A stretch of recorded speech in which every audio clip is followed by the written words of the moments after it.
Inter Milan 1, AC Milan 0. Inter Milan win 3-0 on aggregate against their fiercest rivals. History has been made. Italian football is back in the Champions League, and they have a final to be looking forward to. Well, one of them does. But if we're honest, and we have a good look at this game in isolation, it wasn't the greatest now, was it? I'd have a look at the attacking momentum bar, I really would, but I'm going to be completely honest. I put out a tweet at around about the 60th minute, and I said that it had lots of effort, lots and lots of effort, but it was lacking in quality, and I stand by that. I don't think there was nearly any quality in this game whatsoever. If we have a look at some of the players, yeah, I liked Onana, I liked Magnon. I thought Inter defended brilliantly, valiantly, everything you want to say. But AC Milan were just shocking for me. And we're going to get into the statistics in just a moment, because it just was nowhere near good enough. And I'm going to actually name a few players, because it contributed, or they didn't contribute, I should say, but their lack of quality contributed to what was a very, very disappointing final. And when you have Inter Milan and AC Milan, you expect quality, you expect dynamism, you expect effort, heart. And while I saw some of the heart, the lack of quality was there. Junior Messias, 75 minutes on the pitch, he gets substituted for Salamakers. I don't understand how he made it that far. I was watching him and it was just confusing on certain occasions. Ground duels, he won 1 out of 7. He didn't win a single aerial duel. His passing accuracy was fairly poor, but I understand that perhaps on the wing you're trying things, so I understand that a little bit more, but really, generally, I just didn't see where he made the impact. I would have brought on Origi before, I would have brought on De Ketelaere, I would have brought on Salamakers. I guess that's why I'm not a manager. I mean, I just didn't see it. I'm going to be really honest. Brahim Diaz was absent again for yet another important game for AC Milan. Leao just didn't look fit for me. I understand they had to risk him. They had no choice. But he just didn't look fit. He just didn't look ready to play. The back four were too open on defensive plays. In the transition that Inter had to AC Milan's defensive line, they just didn't find enough time to be able to get back into their defensive positions to try and make that tight-knit back four that we know that AC Milan on certain occasions can have. I thought Tomori did quite well, but that being said, I didn't think the fullbacks covered themselves in glory at all. Calabria, I thought, was pretty poor in certain instances, especially getting down this defensive side. Inter Milan really did isolate him on certain occasions, and I thought that Lautaro Martinez did a fantastic job of just pinning himself to the likes of Thiaw and Calabria. So really, all in all, Inter Milan were by far the better side. That's one thing I've got to say. The better team won here by a country mile. Inter Milan were by far the better side. They looked the more composed. They looked like they were the more streetwise side. Olivier Giroud barely had any kind of service. When he did have service, he was just under far too much pressure. And that was, to be fair, down to the very good play from Inter Milan that Inter Milan had.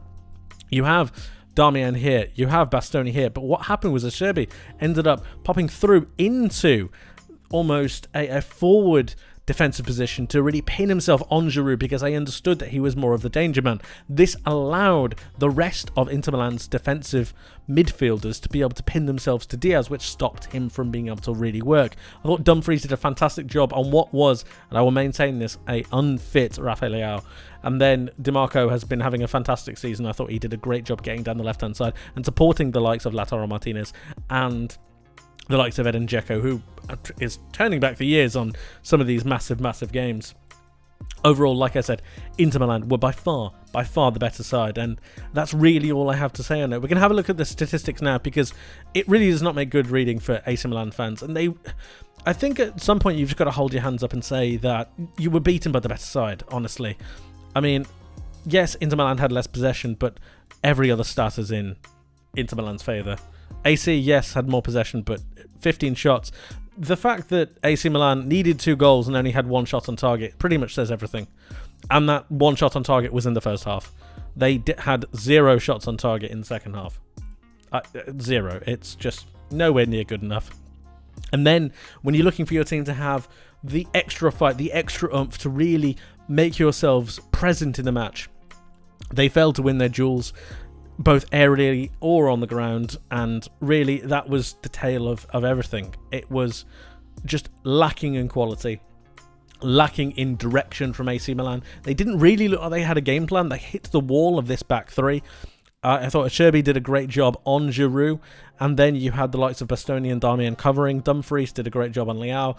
DeMarco did a fantastic job on Macias, and then they just won their duels, and it really just came down to that. Inter Milan didn't need to go forward. They didn't need to commit themselves, whereas AC Milan did, and they came unstuck in the very end. I'm not going to have a go at Maignan for letting the goal in, because I think he saved them more often than not, and really it could have been far worse had he not been in goal. Onana is very impressive. If anything needs to be taken out of this, these two goalkeepers are absolutely class, and I'd be very surprised if clubs didn't come in for them in the summer, because they are both top quality. Inter Milan deserved to win the game. They now go through into the Champions League final, and what I want to ask you is, depending on who they play, Man City or Real Madrid, do you think they have a shot? They're going to be vast underdogs, but we've seen underdogs do crazy things before. We've seen Italian teams do crazy things before. Is this another one of those years? Can they do it? That is my question to you. Can Inter Milan win the Champions League? If so, how? Let me know your thoughts in the comment section below. The game finished, Inter Milan 1, AC Milan 0, and the better team won.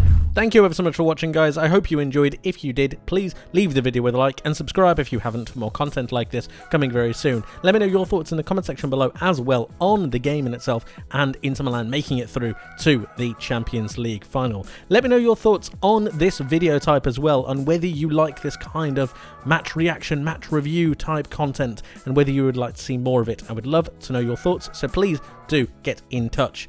That is it from me for today. Thank you ever so much for watching. I hope you have a wonderful rest of your day. I hope you have a wonderful rest of your week, and I hope to see you in the next one. Take care, guys. Bye bye.